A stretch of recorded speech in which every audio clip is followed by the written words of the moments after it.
Big baby Jarrell Miller breaks his silence and makes his excuses. This is the Battle Camp. Please hit the subscribe button. You'll find it in the bottom right hand corner of your screen.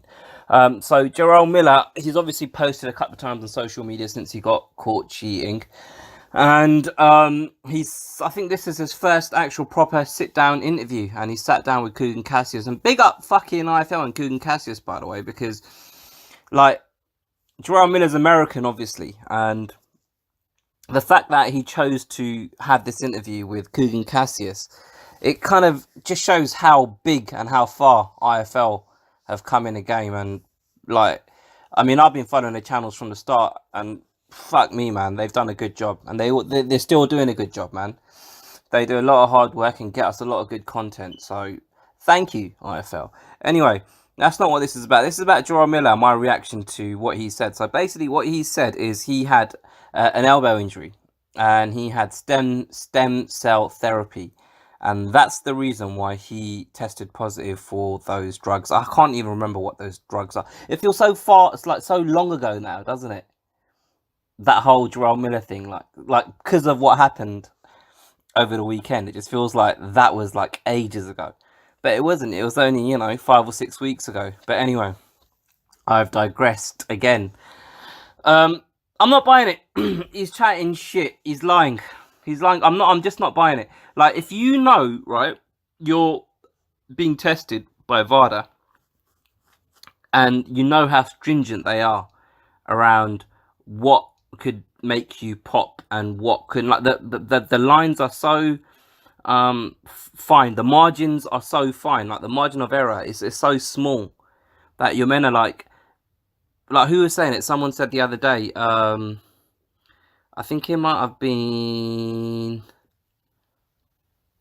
it doesn't matter, but I was listening to an interview the other day, and the guy was basically saying you can't have Lemsip because it contains some sort of drug that is on the ban list, right? So if that's the case, like, if you can't even have a drug that stops you from having a cold and a headache, that stops you from having a fever, like, why would you just blindly go and have stem cell therapy? Now, I don't really know exactly what stem cell therapy is. I believe it's something to do with where they draw some blood out and of your own body, obviously, and they inject it in or some shit like that. I don't know what it is, and I should have really checked it out before I made this video. But you guys know what I'm like. I never check shit out before I start talking shit. But the point I'm gonna make is I know because, like, I feel like, okay, so I watch a lot of MMA, UFC, and I feel like the media in MMA are so far ahead of boxing. Like, boxing's got the edge in terms of YouTube outlets, IFL, The Boxing Voice, Seconds Out, Boxing Social, those kind of outlets. But the MMA media are way more advanced in terms of actual journalists on the internet covering the sport, because they do a lot of hard work and research when a fighter pops for performance enhancing drugs. And it used to happen quite a lot back in the day, in the UFC especially.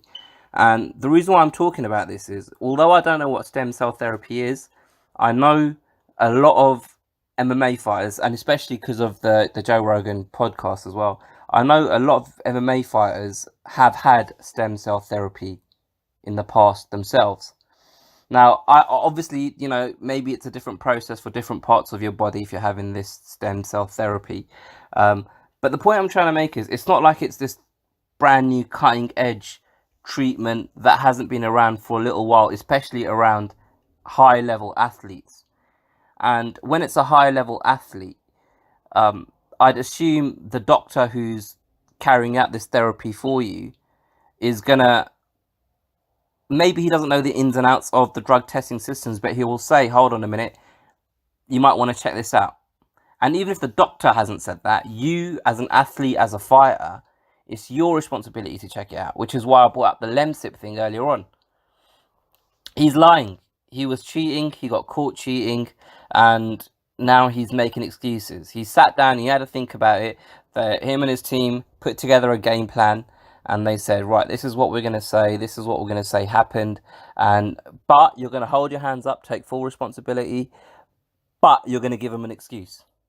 And that's pissed me off, really, because I understand his predicament, because he can't turn around and say, yeah, I was cheating, this is what I took, and this is how I took it, and this is when I took it. Because if he owns up to it, then the athletic commissions are going to give him the maximum sentence. If he turns around and says, I unknowingly did it, and he puts together this excuse, then there's a chance that the suspension that he gets will be cut down. It will be shorter. So I understand why he's doing it, but at the same time, I've got zero respect for him, man. He's a cheater, and I'm not convinced by this appearance that he had on IFL. I'm not convinced by his excuse. I'm not convinced by the way he made his excuse. I'm just not convinced. He's bullshitting. And especially because, you know, the first ever press conference when he accused AJ of being on testosterone and therapeutic use exemptions and all that kind of shit. Fuck you, man. Fuck big baby Jarrell Miller. The funniest bit is he still seems to think that he's got a future with DAZN and Eddie Hearn and Matchroom. And boxing's that kind of sport. He might be right. He's trying to be civil towards these people because that's where he sees the biggest opportunity for himself to continue his career. But I hope they don't buy this bullshit. Actually, no, let me rephrase that, because I know they're not going to buy this bullshit. No one's going to buy this bullshit. But I hope they don't pretend like they buy this bullshit and give him a second chance and say, well, everyone makes mistakes. Do you know what I mean? Anyway, let me know what you guys think. Comment below, please. You know what? I was so much better when I first started at this end bit. Like I used to like pre-plan it and think about what I'm gonna say at the end. And now I always mess something up. So I might just like stop saying it. But on this occasion, I will. Please hit the like button, the share button, the subscribe button, and I'll get you guys on the next one.